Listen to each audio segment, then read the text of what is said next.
Today's show is brought to you by AdamandEve.com. Go to AdamandEve.com right now and you'll get 50% off just about any item. In celebration of Valentine's Day, you'll get 10 tantalizing free gifts plus free shipping. All you have to do is enter the code word GLORY, Glory, at checkout. Be advised that this show is not for children, the faint of heart, or the easily offended. The explicit tag is there for a reason.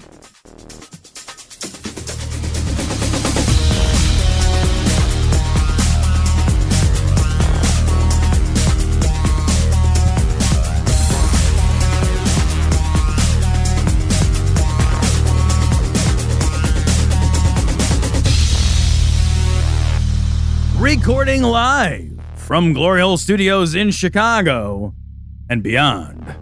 This is Cognitive Dissonance. That's the keeper. That's the keeper. That's the keeper. It took 9 months to come to it. It took 9 months. That was the keeper. 9 months of improv to get to and beyond, Cecil. And beyond. And beyond. Wow. Sometimes it's the simple things, Man. Tom. It's the simple things. You know how they say like 10,000 hours of practice, you become an expert?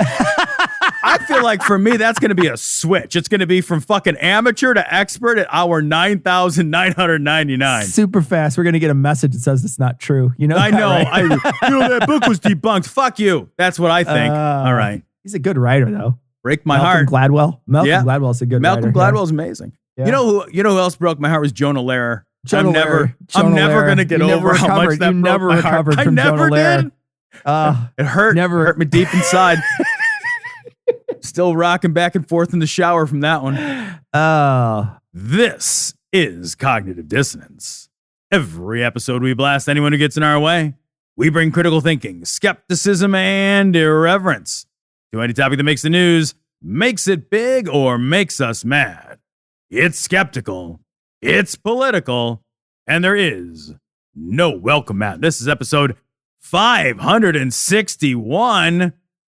It's a new era, motherfucker. Let me tell you why today is so important. Today is so important because no longer, guys, is there a Diet Coke button on the Resolute desk. Yes, you heard it here. No longer can a man press a single red button mounted to a wooden box to summon a butler to show up with a silver platter upon which sits a Diet Coke. This is a brave new world, Cecil. It's a brand new day in America. Brand new day, Tom. Oh, God. Oh, man. He got rid of the whole box. I will say this. The whole entire last 2 months is everything America needed to recover from a Trump presidency. The entire last 2 months debacle is everything we needed to just show how bad and how awful a person that guy was. And it's something that everybody knew all along. And I think the very best part of my day yesterday and today was after yesterday, after he flew away and went away, I never heard about him again. Yeah. It just that was it. Fly, buddy. And he's not on Twitter and he's not shouting and people aren't talking about that and he's gone and I don't even care. Like I literally don't care. You know what I didn't do? Watch all of the inauguration speech. I watched it. I thought, oh, that's pretty good. Yeah, he hit some points and then he kind of got to the end and he got a little pray and I was like, I'm done. Okay, go pray. That's cool. I'm not going to listen to you anymore. And I shut it off. And I didn't think 1 second about it after that because I realized there was an adult in the room and I just said, the adults have it now. I'm not going to lie, Cecil. I didn't watch any of it. The inauguration speech was scheduled to come on, and I had this very narrow window in my day where I could squeeze a workout in. And I was like, and Haley was like, you going to watch it? I was like, no, I'm going to go work out because I wasn't afraid, right? Yeah. To your point, there's an adult in the room. I wasn't like, well, I want to watch this to make sure that we're not like declaring war on anybody or like calling a class of citizen no longer people, right? Yeah. That wasn't going to happen. I saw afterwards, Haley showed me the video of the inaugural poet, 22 years old. I don't know if you saw that. I didn't watch it. No, I don't like poetry. Beautiful. Ouch. Okay. All right. Well, I'm just teasing, but I know. I was just thinking like, you've come out to my shit to support me. That must have been like fucking nails on a chalkboard. 'Cause I'm not even I watched that and it was beautiful. I mean, it was really, it's really gorgeous. It's really gorgeous. Yeah. Beautiful, incredible. That's all I watched. Yeah. And I was thrilled. Sure. I was thrilled. I read a little bit. I don't even think I finished the Times article about the inauguration itself because I was like, yeah, it's a ceremony and it was ceremonial. And he struck a tone that was not like deafening in its bombastic bellicosity like the fucking one in 2016. Exactly. So I'm like, I mean, he didn't come out and say this American carnage. Right. Do you remember? Yeah. I mean, that's how he led off. That's how fucking Trump led off. You know, that's actually American what carnage. Ira Glass wanted to name his show. I know. But he also, but he wanted This American Life to be the next WWE. So it was This American Carnage made sense. But they had to switch it just to boring stories, and that's where he's at. So they told him to flex, and they're like, NPR. No. With those arms, NPR. And you get a regular belt. No big belt for you. Regular belt. Okay, you win the Dockers belt. That's what you get. The Dockers. But it was one of those days yesterday. I saw it happen, and I thought, there's no violence that happens because they had this huge green zone around the place. He got done, walked around. It looks like they had I did watch the fireworks show at the very end of his little inauguration celebration, which again, was just absolutely amazing. This entire star-filled bunch of people came out and sang and did all kinds of stuff.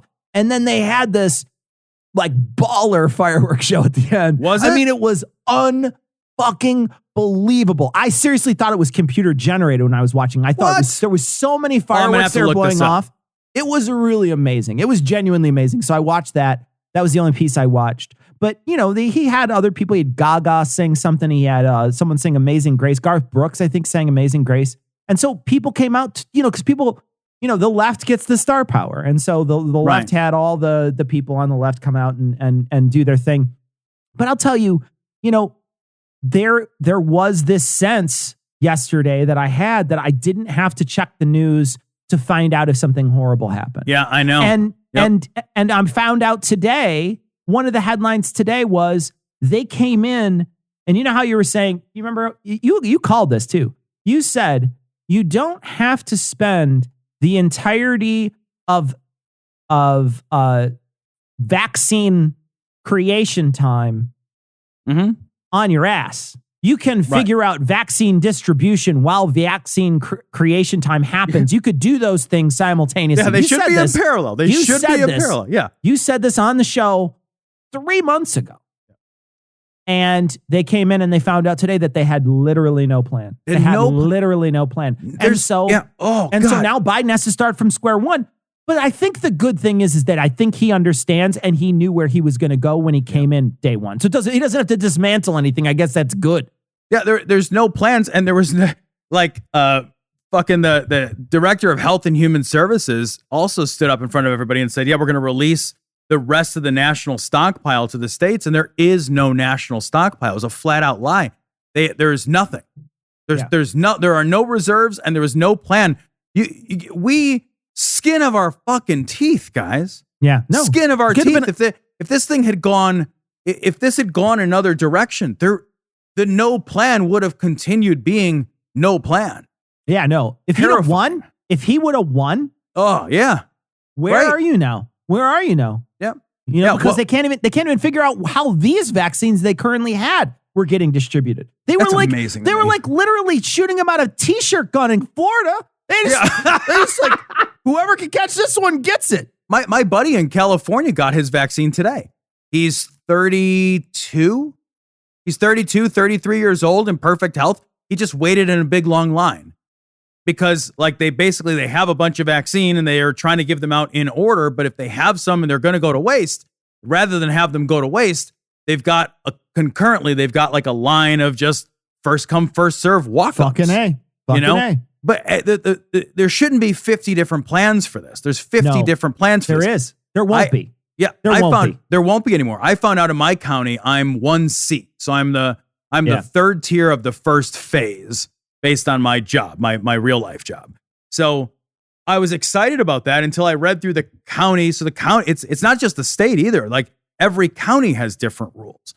So when I read through the county, they're just like, yeah, well, we'll figure out 1C when we're done with 1A. Yeah. Like they don't have a plan developed. There will be soon. Yep. And I what I love too, there was a comment from Fauci today. Someone had asked him, because Amazon's jumped in and said that they will help distribute, right? So how Amazon amazing. Has jumped Logistics. in. Logistics is their fucking jam, man. It's perfect. I order shit from Amazon. Sometimes I get it before I ordered it. Like I get that shit before I even knew what it was. They're like listening in. Like Alexa is in my fucking house. She listens in when I like use the last squirt of shampoo. And she's like, oh, that's Tom's Head and Shoulders. Like fucking the doorbell rings while I still have a towel on my waist and there's Head and Shoulders at the door. I will say, when he said that today, he said, somebody in the audience asked him, they said, because he's doing fucking press conferences now. He's doing press conferences. Yeah. Back again. So he did one today and they said, hey, what do you think about Amazon jumping in? Do you think it would have been better for the first vaccines to go out if Amazon would have jumped in earlier? And he said, I can't really speak to that. And he said, and the new administration told us if we don't know the answer, we shouldn't make something up. Next question. How amazing is that? How amazing is that? Yeah, just don't lie to people is the new rule. Yeah. One of the things Biden said too to his staff is if I find out that anybody is belittling or talking down to anyone, they're fired. Yeah, like he's going to have respect. Anyone else on the staff, you will be fired on the spot. Is what he said. We are going to be collegial, or you're gone. Like that's how grown-ups behave. Yep, grown-ups don't behave by getting in and like slinging. It's so nice. I never thought I would be this relieved that we have an establishment white man back in charge. But like, look what happened. We had a non-establishment white guy in charge, like baby steps, fucking steps toward progress. I'm so glad we're here. I'm happy to be here. I'm happy where we're at. I think my next 4 years are a plan to pull as hard left as I can on a lot of different things. I want to make sure that we have health care, and I want to make sure that we have, student loan forgiveness, and I want to make sure we have one of the major things that we talked about initially in the primaries when you and I were talking about child care, pre-K. I want to see that happen for us in this country. I want to see that. I want to pull us that way. I want to talk about it a lot. I want to make sure that we focus on those things. It's the first couple days. He's got to do some cleanup first. So I'm going to give him some grace period, a little bit, short amount of time. But I will definitely be trying to pull left as hard as I can from this point on, because I think, there's with Bernie at the purse strings, there could be a hard left turn, and that's really exciting. Yeah, when I look at the Biden administration's general plans, it's hard. Like, is it everything on my fucking Christmas list? No, but like, is it a lot of stuff I'm real interested in? Is it better than all the other Christmas presents I've been getting? I'm so happy to not be getting coal, man. Yeah. I'm so fucking excited. If my stocking has an orange in it like it's fucking 1906, okay, I'll take that, because it was filled with scorpions for 4 years. Like I woke up on Christmas for 4 years and it was just like scorpions and dog shit. That's what my fucking stockings were full of. I get it. I know we don't want to talk about Trump too much, but I do want to point out the one little piece of two pieces of funny schadenfreude before is on the same day that he was leaving the White House, his daughter Tiffany, who he has strained relationships with and didn't acknowledge in his speeches and never brings up, she announced her engagement, which I thought was just amazing. I just thought that was so great. It's like, my dad fucking never respects me, didn't give me any work, never brings me up, never says thank you. You know what? I'm going to make this day about me. I'm going to make the worst day of your career my happiest personal day. I thought that was delicious. Nice. I also thought it was hilarious that his like big send-off, his own vice president didn't attend, his own Senate majority party leader did not attend. Attended it. Yeah. He gave out like his invitations to that, I read, were you could bring 5 friends. Like instead of a +1, it'd be like if I said to if I gave you a wedding invitation, if I was so desperately unpopular, Cecil, that I gave you a wedding invitation with instead of a +1, a +5. Yeah. Yeah. And my wedding was still underbooked. Yeah. Yeah. That's it. Oh, I love it. Free open bar, guys. I'm so happy he's gone. I'm so happy I don't have to think about him. I'm happy he's off Twitter. I don't want to have to think about him anymore. Yep. And I don't want to spend any time thinking about him. I want to focus on moving forward. And and like I say, I think that, I'm going to try to, anything that Biden does, I'm going to look at it with a critical eye too. And if it's something that I think he could be farther left on, I'll let people know. And we're going to, we'll just keep on moving forward. And I do not want to look back at Trump's time in office, because it was, a lot of people said, oh, he wrote good comedy. It sucked. It fucking sucked. It did, actually. We had to abandon it. Yeah. It was too tragic. There was too many fucking tragedies. We had to switch. We had to switch the fucking show around because of it.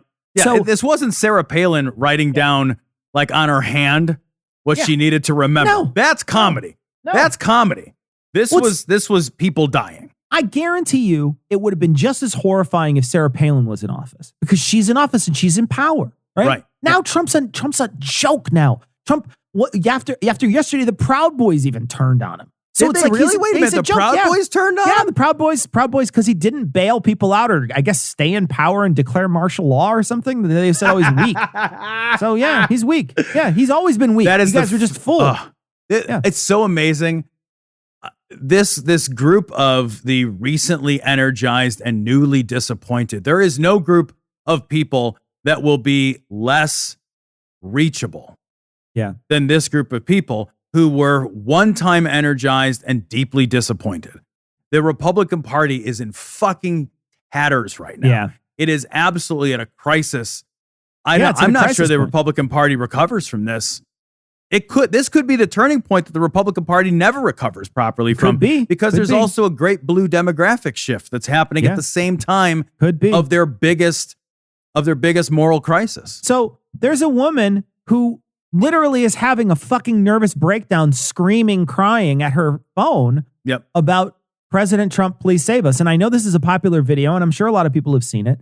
The funniest version of this that I've seen is a version where someone has blue screened her a little and then made it look like R2-D2 is shooting her out to Luke and to Obi-Wan Kenobi, as if she's Leia Organa saying, help me, Obi-Wan Kenobi, you're my only hope. But she's screaming amazing. President Trump. It's actually very funny. That's great. But I will say this, like that woman genuinely is having a mental breakdown because Joe Biden is president. I mean, Joe Biden. He's Joe Biden. It's like, and she's screaming because she's been lied to by so many people. How evil he is, how communist he is, how he's in the pocket of all these horrible people, and how they stole the election. They have been lying forever about this. And so she thinks these are trusted sources, and she believes it. And she is in a very difficult place right now. And there's a lot of people out there, the Q people especially, who are counting down this moment. And, dude, those people cannot fucking even right now. There's a lot of people, Tom, I saw from Parliament, people are saying, have I been lied to this whole time? Yeah, I saw the same shit. They're like, was this just a LARP? Yeah. Were you cosplaying at this? We lost friends and family and jobs. Yeah. They are coming to a realization that they were lied to, that they were trolled, and they don't know how to handle it. And I got to say, there's been so many people. I mean, just look out at this audience. Look out at the people who listen to this show. They've done the same thing with God. I did the same thing with God. I remember when I walked away from God, I thought, holy fuck, I was lied to by so many people. So many people I trusted told me there was a God, told me there was a heaven, told me that there was going to be punishment and there was going to be reward, and that I should be a good person because of those things. And that this book was a holy book, and that these stories were holy stories. I was lied to, and I was lied to by people I trusted, man. I trusted my parents. I trusted the people around me. I trusted all my, the people in my social circle. I trusted all those people, and they lied to me. Not because they were malicious, because they didn't know the answer either. Yeah, right? They didn't know because somebody lied to them. Because somebody lied to them. Yeah, they believed it. They believed what they were telling you, man. Yeah, there's a lot of people out there right now that are they're waking up from a lie.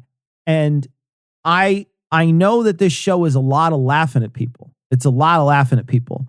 But I also think that this show is also an open hand to anybody who wants to shake that shit off and come into reality, we're here to accept you. And so I hope I know that there's going to, and I don't want to come off as saying like, let's forgive and forget, because there's a lot of people who did some horrible shit that need to pay for that. The people who stormed the Capitol. I'm not talking about the Q guy who's like, hey, I want a fucking organic meal. That guy needs to go to prison. Okay. Yeah. I'm 100% not talking about that guy.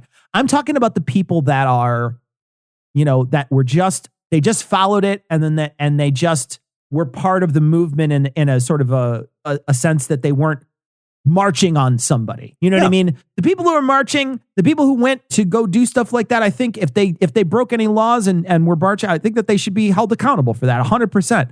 But I also think that reality should welcome all the people who were, duped by this and not causing problems. Yeah, I think to the extent that this offers people an introduction to beginning to be more careful with their thinking. Man, I'm thrilled for that beginning. I'm thrilled for the beginning of that process. We found ourselves in a 4-year-long experiment where we tried to see just how far bad thinking, populism, and flirting with very dangerous ideologies would take us. Yeah, and there was a tremendous amount of people who, just to be frank, they don't have the reasoning tools. They don't have the critical thinking tools. They don't have the educational experience. They're missing some piece of that. They're motivated in their reasoning by some set of ideas or ideals. Yeah. Tons of that, right? Yeah. So to the extent that there are people who are going to say, oh, fuck, my thinking was flawed. My sourcing was flawed. I'm not sure how to do this anymore. I don't know where to get information. I don't know why I thought these things. Why was I misled? Man, those people need to find, this is a good opportunity to bring those people to reality. Yeah. It is their fault. I'll say it's their fault, but it does not make them irredeemable. Yeah. Right? Yeah. They did a bad job thinking.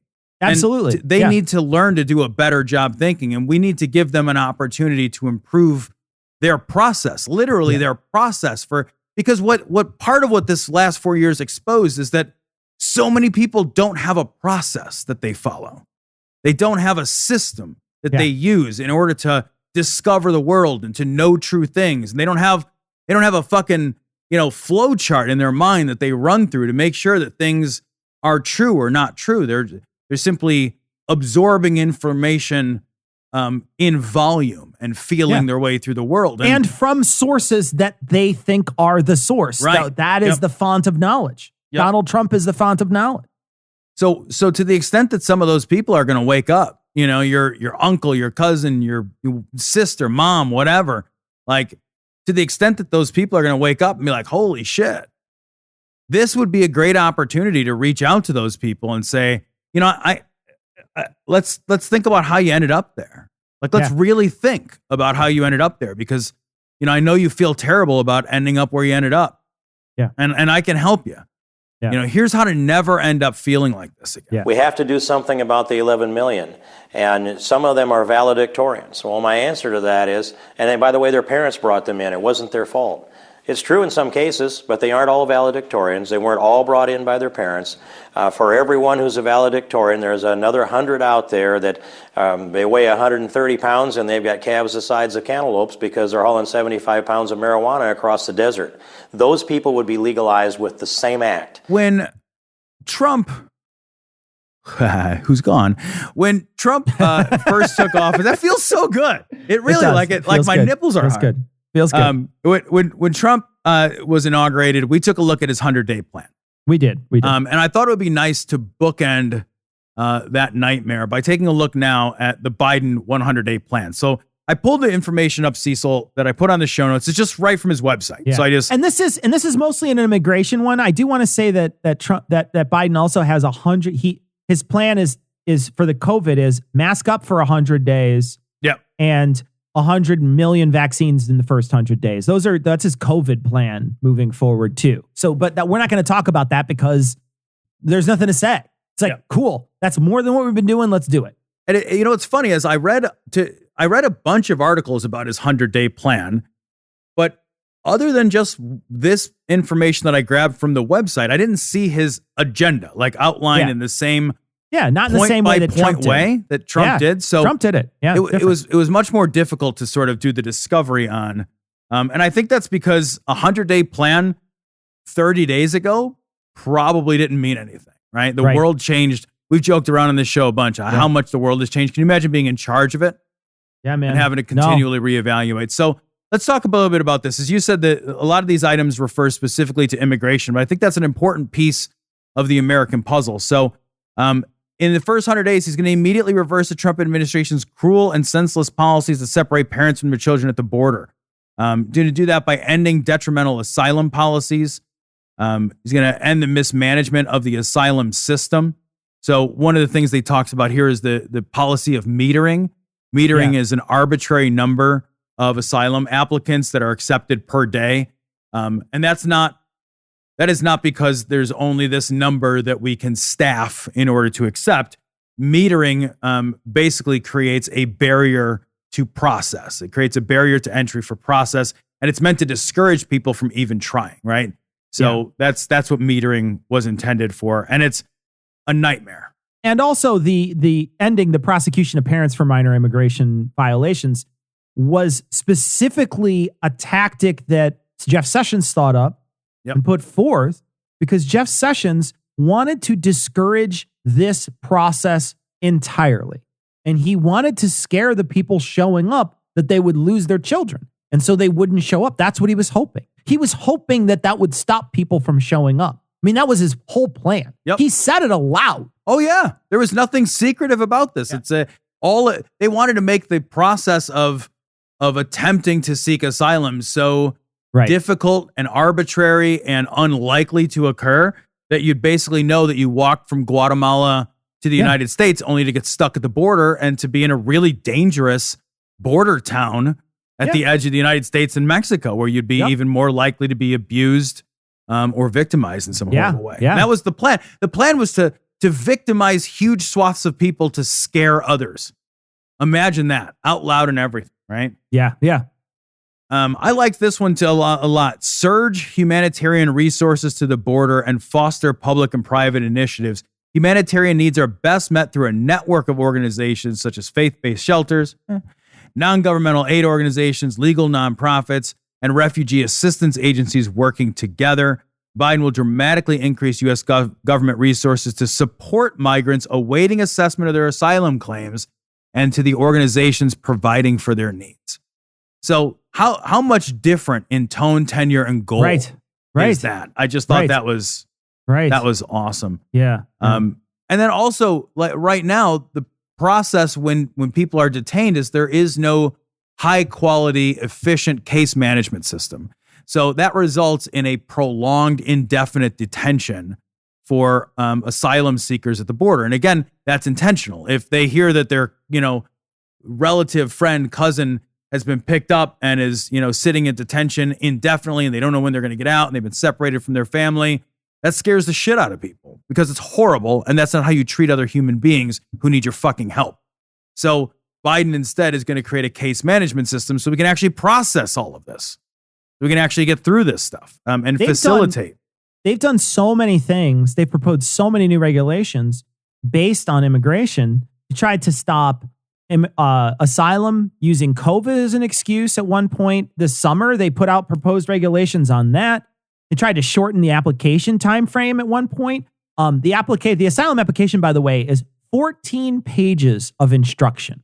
14 pages of instruction. Every single question has to be answered. And it's the instructions are written out like when you read our income tax. Have you ever tried to read an income tax form and you look at yourself and you think, that was fucking random generated. That's not, no human wrote that. No human being. That's what it's written like. Sometimes when I read stuff like that, I'll get so frustrated. I'll take a break and build IKEA furniture. Like it's just. But seriously, these are really specific, hyper specific forms. And these people who come here, English might be their second language, probably is their second language. They are here as asylees. There are some pro bono attorneys, But they also did another thing, Tom, where they tried to limit the amount of time that it takes an asylee to even submit their paperwork, right? So they wanted to lower it down to 14 days. Well, if you're a pro bono attorney, the more time frame you crunch into that means the more time they have to work on that one case in that short amount of time. If somebody's doing something for free, you're essentially making it much harder for that free worker to do that work if you cut the time frame down. And so that's what they wound up doing this. They wound up proposing all these different regulations over the summer. You know, and one of the things that they said was if one thing was not written out correctly on this application, they could return it to you, and then you're still within that 15-day period or 14-day period. So if you don't get it back to them or whatever, if they don't get it, they just send you away. They just let you go forever. And so if you get refused, or if your application gets refused because it's incorrectly filled out, or they didn't fill it all out, it's like trying to study for a driver's license, only having 14 days to do it. And then if you get one tiny thing wrong, you never get a license for the rest of your life. That's fucking crazy. You know what I mean? That's how it was. Fucking crazy. The stakes are so high. You could make a nonsensical error. Like, you could make such a small error that's not like, I've got, pockets full of drugs or something. Yeah, these are administration errors. Exactly. Well, and then, they might as well just put a fucking Ninja Warrior course at the end or something like that. If it's that hard, it's ridiculous. And these people need lawyers. They sometimes don't have access to computers. They don't have access to phones all the time. This is hard for them to do. This is not an easy thing for them to just walk right in and do. And we expect that it is, or that they have some period of time, but they were trying to cut all those things down with proposed regulations over the summer. So, man, they've been doing horrible shit for a long time. And so I'm glad to see this new leaf get turned over with this administration. This thing, like the labyrinthine and bullshit system that they create it results in such arbitrary decision making. Yep. You know, like it's capricious and it's arbitrary. It'd be like if they said, like, not even Ninja Warrior, like it'd be like if they said, all right, whoever wins the next game of Hungry Hungry Hippos gets in. You're like, that game is just what? Yeah, it's got to win Hungry Hungry Hippos. Like, that doesn't. Yeah, fucking get to hippoing, stupid. Fucking You're so weird. Time. You're wasting time. Yeah, you could be eating marbles, asshole. Yeah. After we do that, we're doing Hungry Hungry Hungry games. That's what we're doing. This one I think is terrific too. Reverse Trump's public charge rule. So the public charge rule was that bullshit rule that was like, hey, you know what? If you take any sort of government services such as SNAP benefits or Medicaid, then that's going to undermine your ability to get to have access as an asylum seeker. You can't have them both, right? We're not gonna feed kids. Like, you come here, you got hungry kids. Fuck them. Doesn't matter. That is reversed. Yeah, that's just reversed. That's gone. Over. Gone. That's fucking gone. That was mean. It was just mean, is all that was. What I love too is, like, we have had so many people in this country try to do the SNAP challenge and realize how fucking horrible it is to try to live on whatever is $26 a week or something like that, and what you have to consume in order to do that. And yet we still somehow think that we shouldn't tax Amazon or something. Like, we have such a weird, it's so weird, man. Billionaires get tax cuts, but man, we shouldn't give those people who walked 1,000 miles to get here from their war-torn country, we shouldn't give them $26 a week. A week. Yeah, I almost said a day. I almost said a day. Like, if I walk to Guatemala or from Guatemala, I should get presents. No, I gotta look it up. Presents every day. Monthly benefit for one person is $194. So that's about 50. It's less than 50. It's less than 50 a week. It's $646 a day. $646 a day times 7. It's $45 a week. So it was more than what I said. It's 20. I said 26. It's $45 a week. $6 a day. You're going to eat on $6.50 a day? You can't eat literally 3 meals? You can't get a Potbelly sandwich for that. Holy fuck. That's $2 a meal. Yeah. $2 and change a meal. $2.15 fucking cents a meal. Yeah. Are you fucking kidding me? Yeah, that's real fucking generous. Jesus Christ. Also going to end the so-called national emergency. And that's referring to the funding of the bullshit wall that never got fucking built, or only got partially built and was always a fucking joke and will always be a fucking joke. Exactly. Well, it was the only reason he did it because it was a campaign promise. But do you remember? I know we had some guy that was a talking head that we played, or you and I watched it or something, where they were talking to experts and people, Republicans that have borderline districts, that were saying, no, a wall is stupid. What we need is these things, which are more high tech, have better chances of detecting people, and can actually deter the horrible stuff that's happening, that is getting across our border. Everybody was on board. No one thought a wall was a good idea. No. Every single person thought it was a good idea to do the other things, which is what Biden's going to do. Yeah. The wall was always just a symbol. It was just a xenophobic symbol. It was never anything else. We weren't fucking staffing it with Jon Snow. Yeah. Protect dreamers. Fucking finally. Finally. Can we get to the point where the dreamers are just it's citizens? The best and the brightest. Yeah. Here we go. Are we just hey, you're a citizen now? I wish we could get there. I will say this. Stop doing this executive order do-si-do. Quit with the executive order dreamers are a do-si-do, because Obama did it. Then Trump took it back, and then Biden put it back in. This needs to go in. You guys have the fucking votes. You got the votes to do this. I know you got the votes to do this. Do this now. Do it now. Get the dreamers going now, because if you don't, we're not going to, it's always going to be this one step forward, two step back bullshit. Yep. We're also rescinding the un-American, as he puts it, the un-American travel and refugee bans, also referred to as the Muslim bans. So this is important because there is no national intelligence agency that has said that these bans do anything to prevent or deter terrorism. They've never. The thing is, the intelligence community from the jump has said that doesn't do anything. Yep. The intelligence communities have not supported that move as being valuable in the fight against terrorism. It's just a fucking dog whistle to the folks that want to see this symbolic banning of anyone that's not white. Absolutely. And this is important too, because the Supreme Court upheld that executive order. It went all the way to the Supreme Court, and the Supreme Court said, no, that's cool. Yep. So get rid of it. And that's the thing is, the Supreme Court can say it's cool all they want, but he can still get rid of it. So I'll just rewrite the shit. Oh, well, it's gone. The end. Cross it off. That's it. But your point before, again, all this needs legislation is how we fix this executive order back and forth. Your point is well taken, Cecil. That stuff's got to just be, it's just got to be over.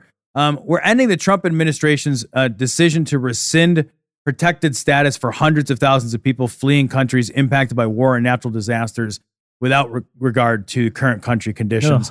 That's just, just gross. That's just horrible. Gross. Why the fuck would you do that? A country's been fucking ravaged. And it's but you come from a quote shithole country. So yes, doesn't matter. Fuck you. If you came from Norway, would I can take in. Yeah. And this one is fucking bonkers too, because I read a bunch of stories over the last 4 years where this happened.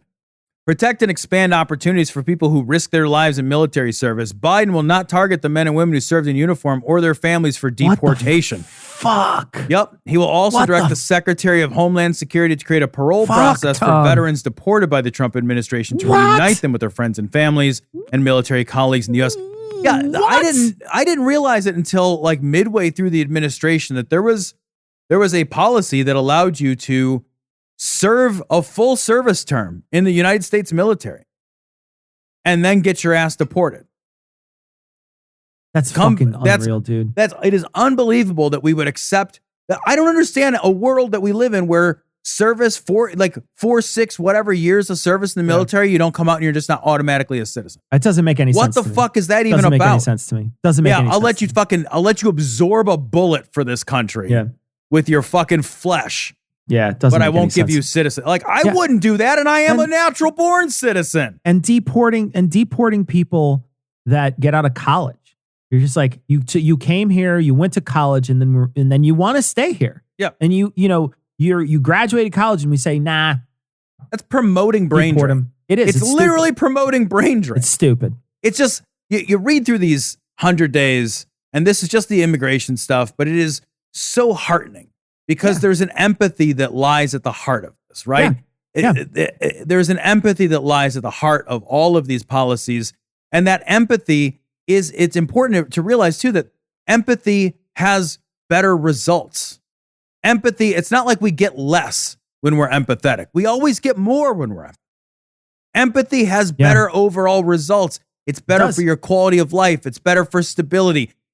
With this Machiavellian fucking chess match bullshit doesn't work. All it does is create tit for tat responses and creates further divisions and exacerbates tension with enemies and creates wars and trade wars and intelligence disasters and, increases radicalization and terrorism. It doesn't do anything. All the research shows, honestly, all of the research shows that empathy, when it lies at the heart of your decision making, yields better results.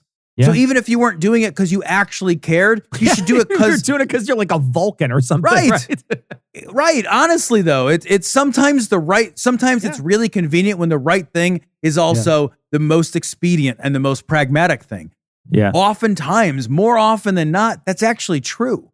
Yeah. And it's weird how infrequently we recognize that.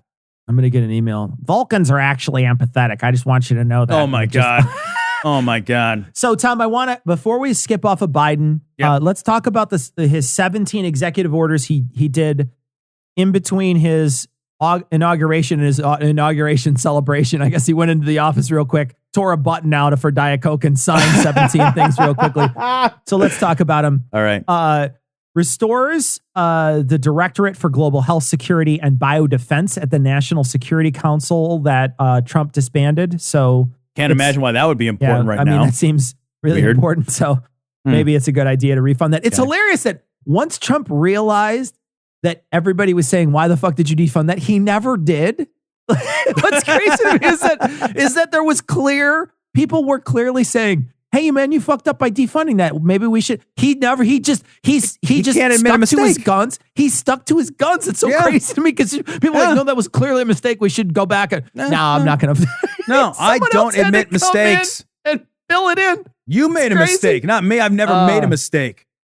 He also signed a statement that said, an executive order that said, social distancing and wearing of masks on all federal property and by all federal employees. So that's now an executive order. He reinstated ties with the World Health Organization. Oh, thank God. Dr. Anthony Fauci will be the head of the U.S. delegation. He bolstered the DACA.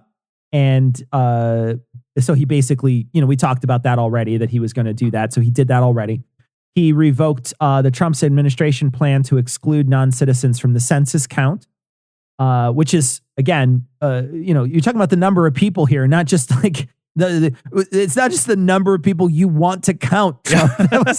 Well, Trump was only counting the people he thought were humans. Yeah. Well, you can be a citizen if I pull you out of the hat and it's not a practice. The fuck, man. Another one of his overturns a Trump executive order that pushed for aggressive efforts to find and deport unauthorized immigrants. He ended the Muslim ban. We talked about that. Halted construction on the border wall. We talked about that. Signed a letter to re-enter the Paris Climate Accords, which then Ted Cruz said that we care more about Paris than we do about Pittsburgh. And people were saying to him, Ted, you realize that they were just signed in Paris. It's not that we care about Paris air. And then the best part was this Greta Thunberg posted it today. She said, congratulations to the U.S. for signing the Pittsburgh Agreement. It's amazing. So good. That little girl I saw those call outs. They were amazing. Oh, they're so good. Revoked the Keystone XL pipeline. Rolled back the vehicle emission standards. We talked about this on the show a while back because Trump was super butthurt about that. And he did that. He wound up ending with an executive order. He entered Trump administration 1776 commission, which had distorted views on slavery. I don't know if you saw this. I did. It was a response. He was so butthurt by the New York Times 1619 project. Yeah. That's what that was based on. He commissioned an entire project, the 1776 commission, in response to the New York Times' 1619 project, because he felt so personally aggrieved by the recognition of how much slavery had an impact on the founding of this nation. Such a petty human being. But it's gone now. So it's gone now. So it's a piece of shit is what it was. It's awful. It's not awful. A single historian. Not a single historian was involved in that commission. Yeah. He also revoked an executive order limiting the ability of federal agents, contractors, and other institutions to hold diversity and inclusion training. So Mr. Trump had that in place to limit it. Biden revoked the limiting of it. So there can be diversity training. They took diversity training out. Unbelievable. This offends white people. Yeah, I know, man. He was literally a white person shield. That's what he was in office. It was ridiculous. Yeah. So federal moratorium on evictions. It's going to last until March. Moving to continue a pause on federal student loan interest and principal payments through September. He ordered all of the appointees in the executive branch to sign an ethics pledge. And I guess they all got promise rings too afterwards. I don't know. And finally, Mr. Biden issues a freeze on all new regulations put in motion by Trump during his lame duck period because he wants to look at all of them to make sure that they're not crazy. And most of them are. So yeah, he basically said, we're stopping everything you did just to look at it. Yep. Pause. We're hitting the pause button on your crazy. Just to look at it. Did you see one of the last things that Trump did on his way out was to rescind one of the first things he did when he arrived? Yep. One of the first things that he did when he arrived was he made great fanfare about it, is Trump signed an order that basically said when you leave politics, you can't go get a cushy job as a Washington lobbyist. Which is a great order. We talked about it 4 years ago. I supported that. I was like, yeah, all right, that's great. I actually support that. He fucking rescinded that on the way out because he wants to make sure that him and his cronies can get great jobs as lobbyists in Washington. Yep. Where's all you drain the swamp assholes? I wonder what you're thinking. That is so unbelievably hypocritical. I mean, not that it matters. But it is 100% on brand. It is. 100% on brand. Oh, Cecil, one other thing. They didn't put in the show notes, but one other just deliciously funny piece from Wednesday and Tuesday night. Did you see that Joe Exotic had a limo? He had a limo. He had a limo with a barber. Yeah. In the limo. The barber could trim his hair into his trademark mullet. He was so sure, Joe Exotic was so sure that he was going to get a pardon from Trump that there was a limo all day, idling and waiting in the fucking jailhouse parking lot with a fucking barber just like, I'm going to cut that fucking mullet. I'm fucking ready for this. It's crazy to me to come across somebody who's more delusional than Trump. Yeah, I know. But Joe Exotic definitely is. Joe Exotic is 100% more delusional than he is. Yeah, we're going to let you out because you fucking attempted murder somebody? Get the fuck out of here. Psycho. I also love how clueless that is to the administrative policies around being released from prison. Very often it still takes a day or two for them just to get all those ducks in a row. So even if you're... I guess I didn't think about that either. It's not like very frequently it happens that you find out that you're being paroled or and they set a date for your release. It's not like they just say, cool, bro, get your shit. I mean, it does actually happen once in a while, but more often than not, they press a button and say, find your own way out. Right. Yeah, they don't just say, I fucking take the fucking handcuffs off and give him a pair of blue jeans. You're a free guy. It's little more complicated than that. Yep. So fucking great. What he did release a slew of those right as he was leaving. Steve Bannon got one. Steve Bannon got a and then he also, there was like a cyber stalker he pardoned too. There was a weird cyber stalker that he thought, oh, that's cool, we'll let that guy go. And then a couple rappers. Yeah, well, I was gonna say, he pardoned a couple of rappers. Okay. Very strange news. Welcome to WOO. That's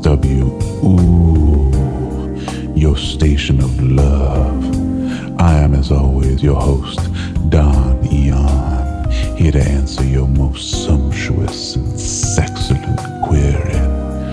Let's go to the phones right away. Caller, you're on the air. Yeah, hi, Don Eon. Ooh, a fella. First time, long time. I need help for Valentine's Day.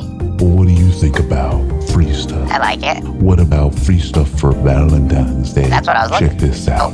You go over to adamandeve.com, select almost any one item. You'll get it at 50% off. That's sensational. But how? All you gotta do is use that code GLORY. You'll get 10 tantalizing free items. How about 6 free movies? A free mystery pack that includes an item for you and a special item for them, and a free item you'll both or more enjoy. Oh my gosh, that sounds so good. Oh yeah?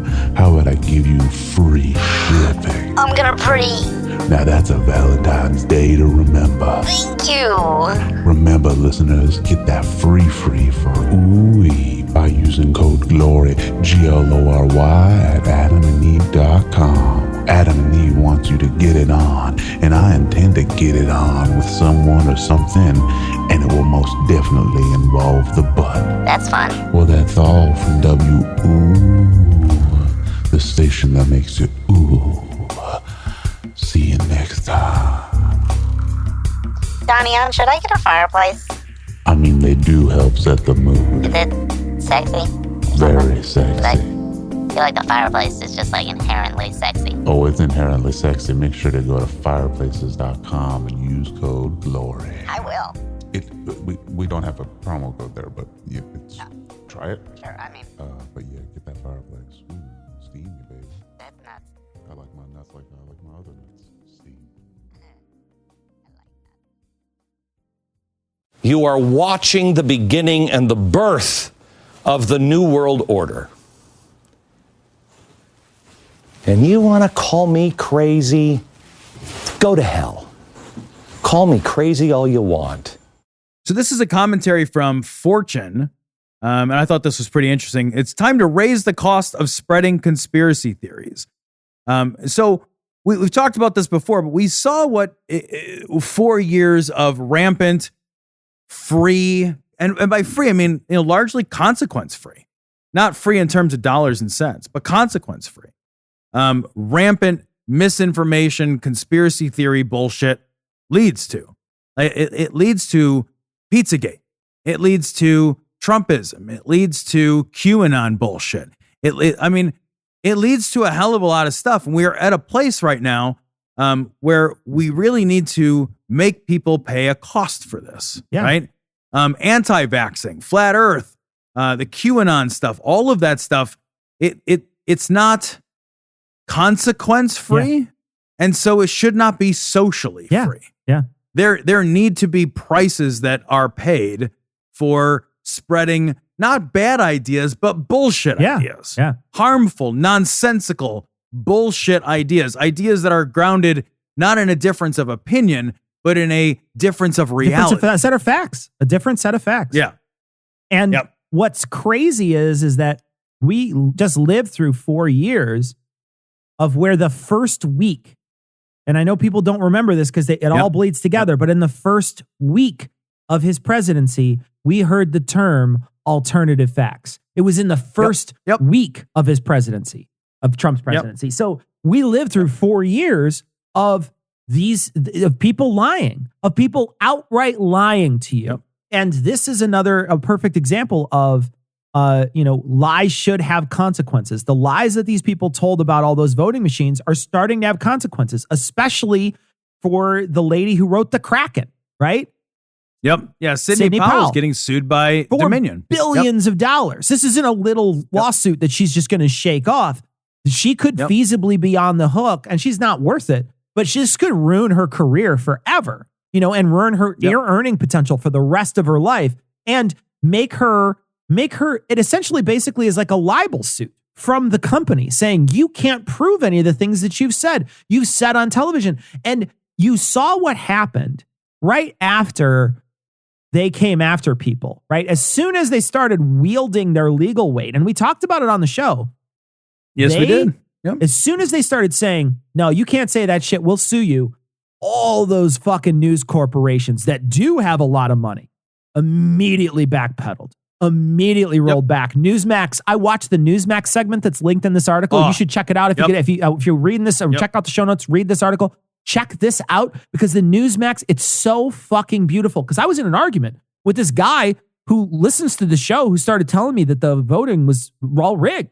And I said, it's not all rigged. You're crazy. And we were arguing back and forth.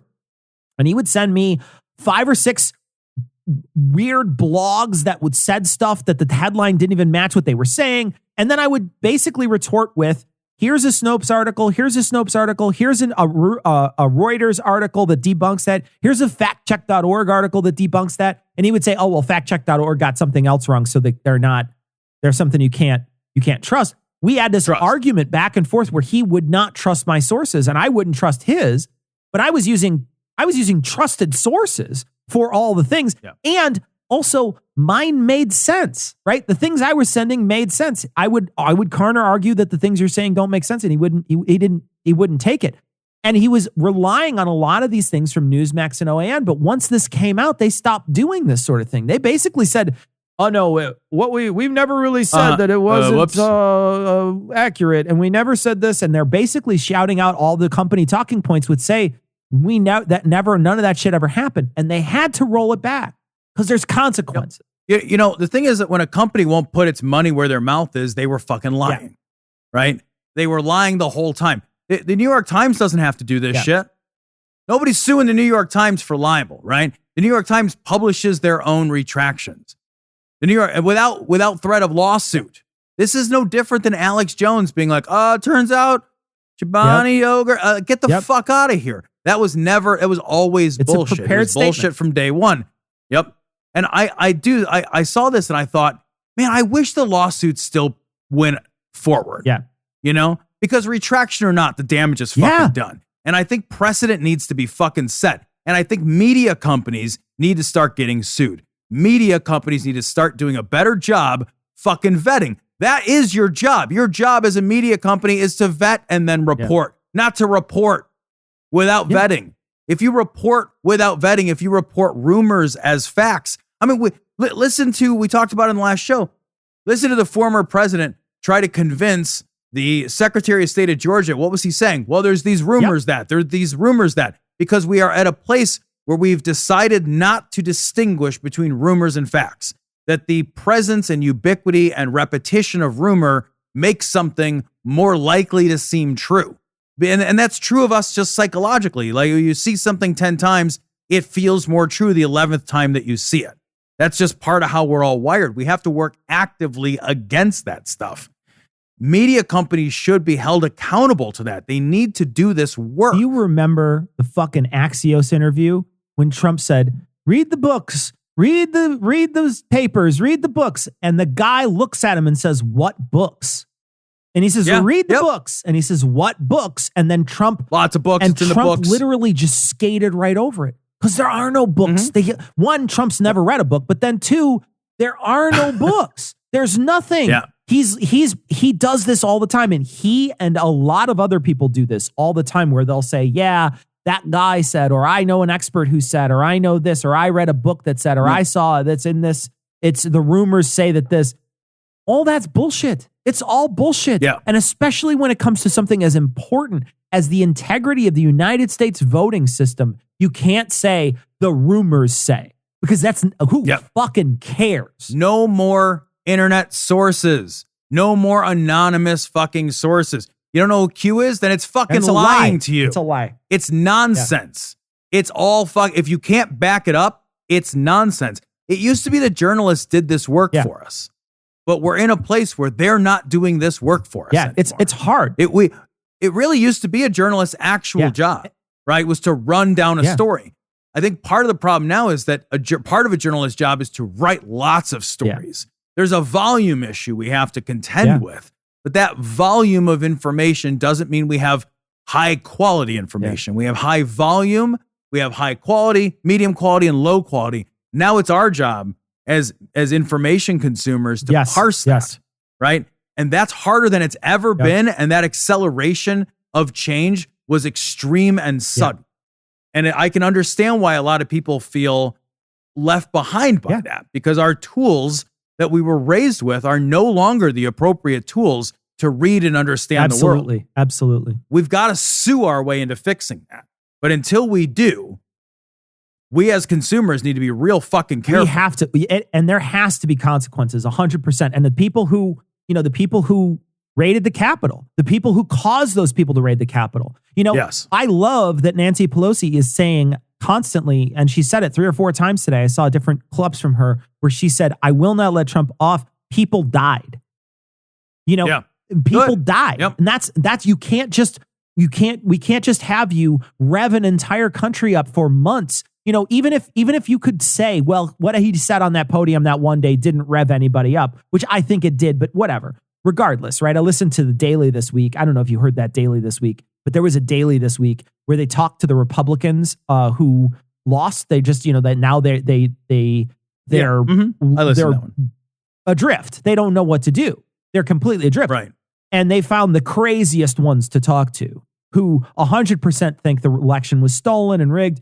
And it's because Trump spent 2 full months revving that crowd up from home, saying it's the biggest fraud ever. I won this election by a lot. He's a trusted figure.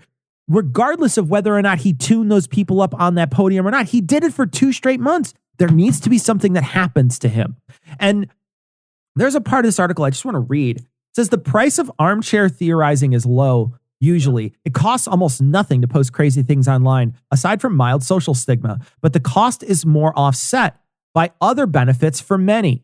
For a lot of fringe figures, like the anti-vaxxers, the flat earthers, QAnon, conspiracy theorists, espousing an extreme belief is not necessarily about the truth. It's about asserting a unique, memorable identity and defending it against outside threats. And I thought to myself, this is the new, I like a more obscure band than you.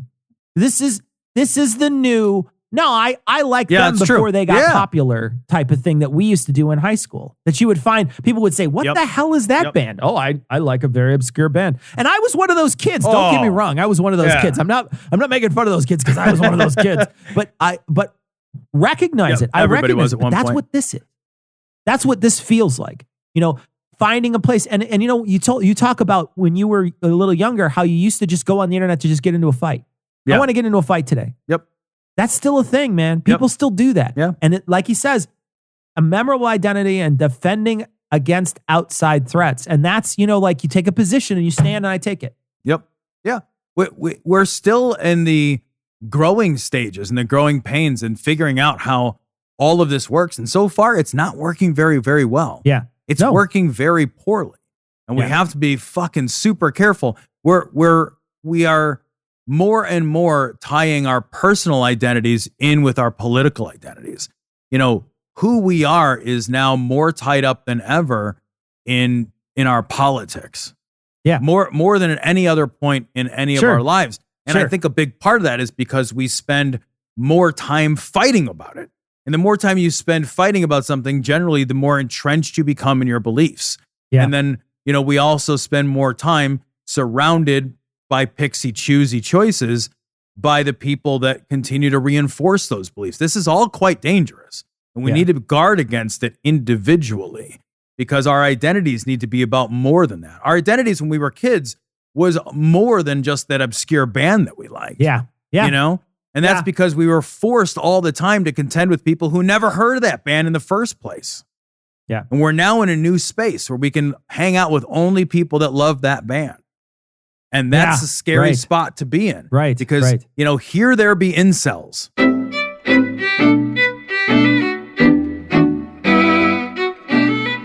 So we want to thank our new patrons. Of course, we want to thank all our patrons. We want to thank our newest patrons.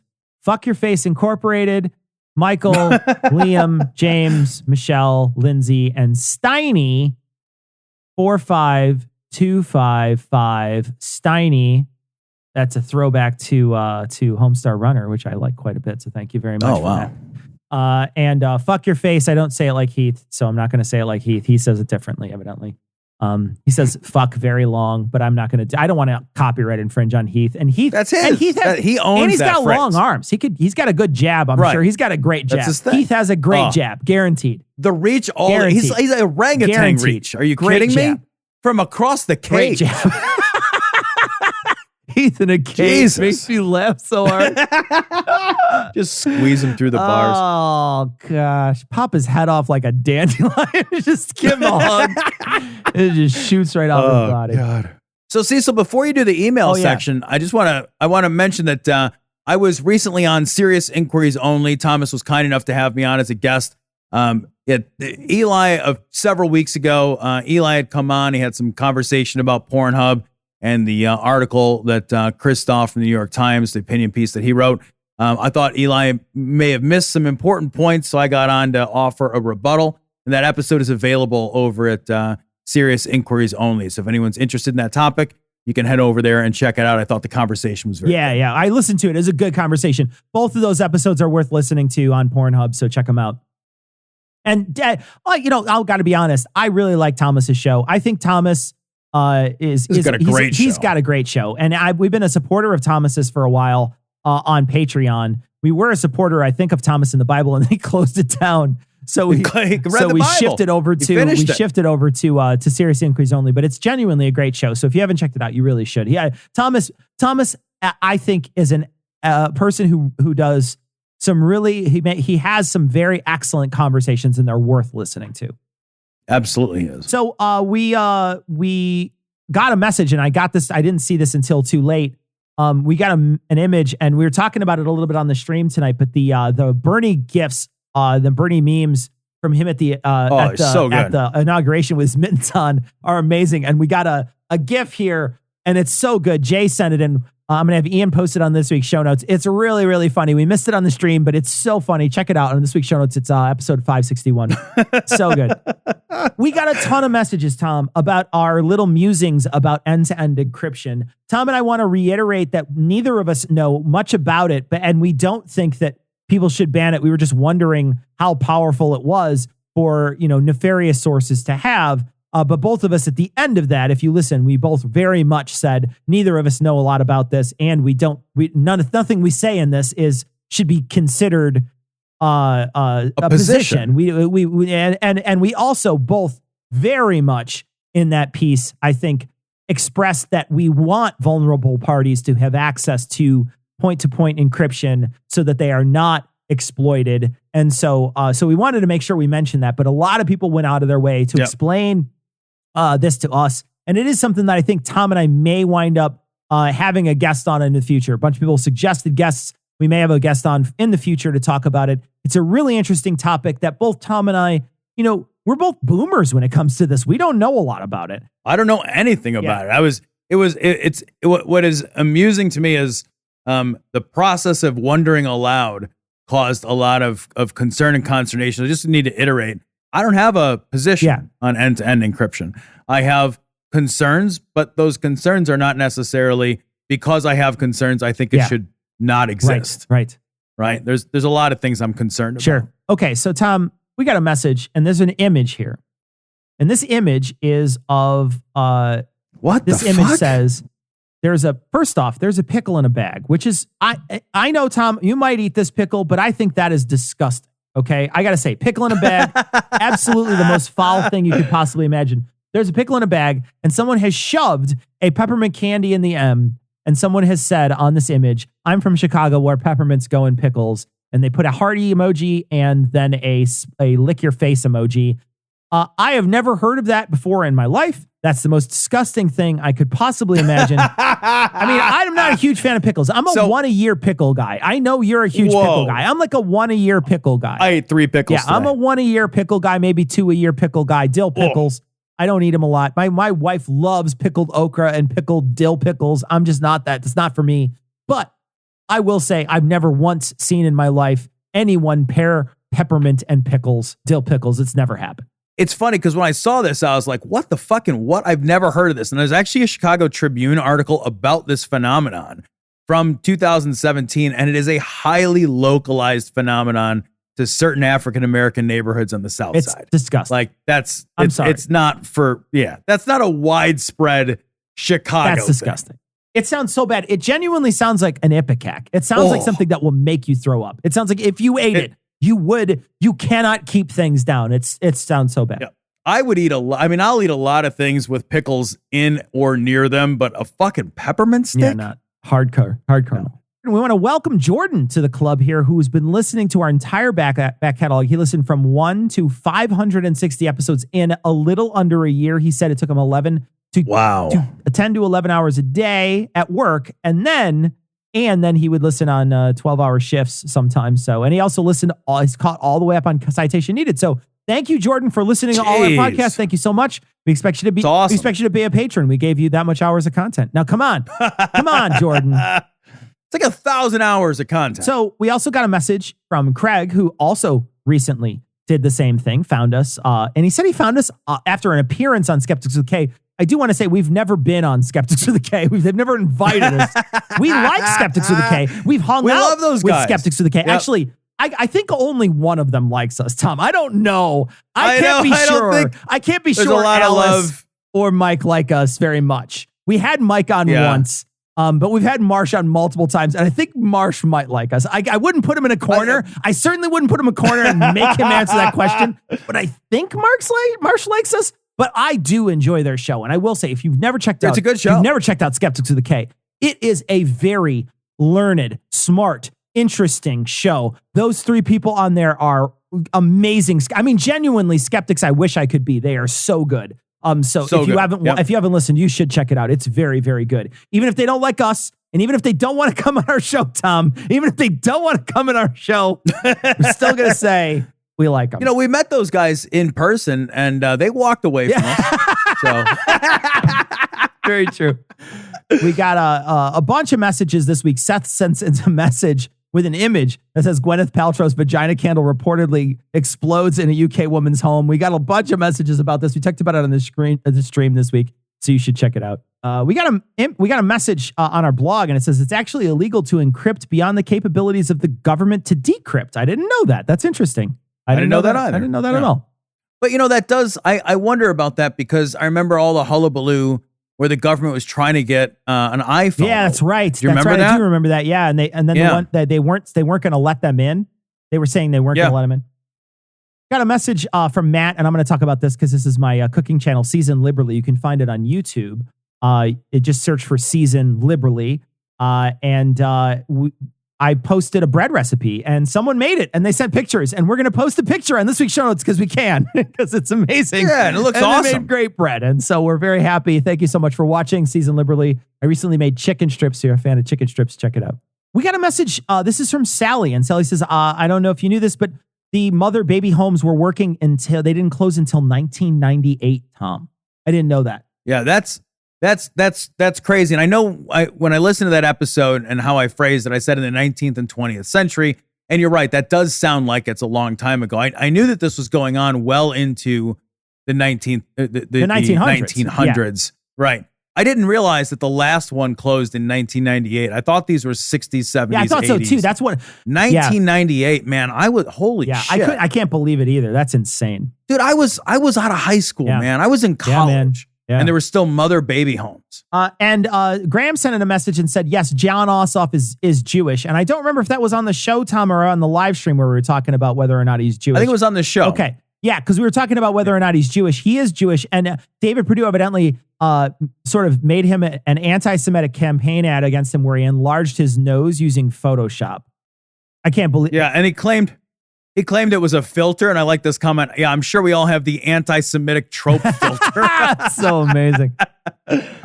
We got a message from Seth, and Seth sent in an image where there is a home generators sign, and you won't believe what they're powered with. Check it out. This week's show notes. That's going to wrap it up for this week. Be sure to check out our live streams.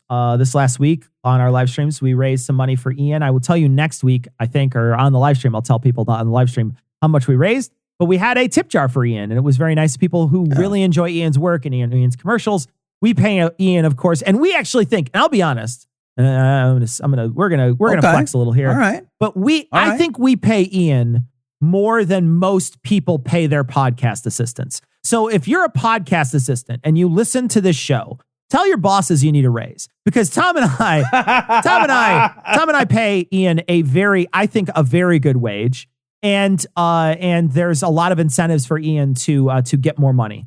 And so we think we pay him a very good wage, but we also wanted the audience to feel like they were giving Ian money directly, because I know that they really, really do like Ian, and they really do like the stuff that Ian creates. And we wanted to make sure the audience felt like they could give him a tip and it would be given directly to him. And so that's what we did. We facilitated this last week. We don't see that that's going to be a thing that we do very often, but we wanted to do it once to sort of show appreciation for Ian and to show Ian that the audience very much appreciates him. Yeah, we pay Ian. We would never give him just the tip. Yeah. That's leave it to Tom. Oh, you always got to turn it into that. That's very There good. we go. Bravo. Well done. All right. So that's going to wrap it up for this week. Check us out on the live streams. We do live streams every Thursday, but check them out.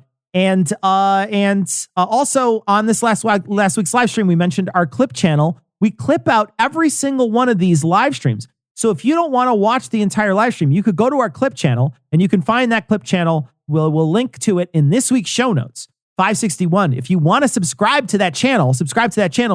And if you don't want to watch the entire live stream, you could then select based on the title what part of the live stream you want to watch. So you don't even have to watch the whole thing. And then if you really like the segment on the live stream, you could share that segment with other people and say, hey guys, this part of the live stream was fucking amazing, very funny.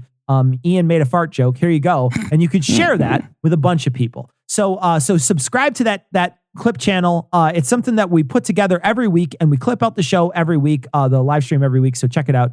It's on this week's show notes, 561. Please come to our live streams. Please come hang out. And we'll catch you guys next week. Another normal week in America in the last 4 years. Take a deep breath, America. It's been amazing. We're going to leave you, like we always do, with the Skeptic's Creed. Credulity is not a virtue. It's fortune cookie cutter, mommy issue, hypno-Babylon bullshit.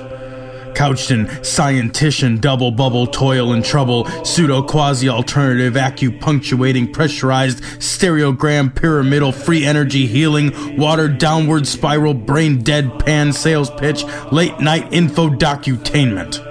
Leo, Pisces, cancer cures, detox, reflex, foot massage, death and towers, tarot cards, psychic healing, crystal balls, Bigfoot, Yeti, aliens, churches, mosques and synagogues, temples, dragons, giant worms, Atlantis, dolphins, truthers, birthers, witches, wizards, vaccine nuts, shaman healers, evangelists, conspiracy, doublespeak, stigmata, nonsense.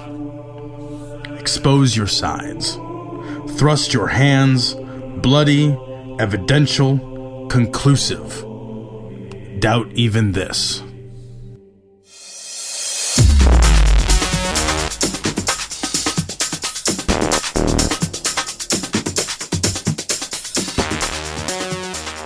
The opinions and information provided on this podcast are intended for entertainment purposes only.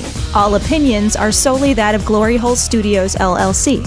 Cognitive Dissonance makes no representations as to accuracy, completeness, currentness, suitability, or validity of any information and will not be liable for any errors, damages, or butthurt arising from consumption. All information is provided on an as-is basis. No refunds. Produced in association with the local Dairy Council and viewers like you.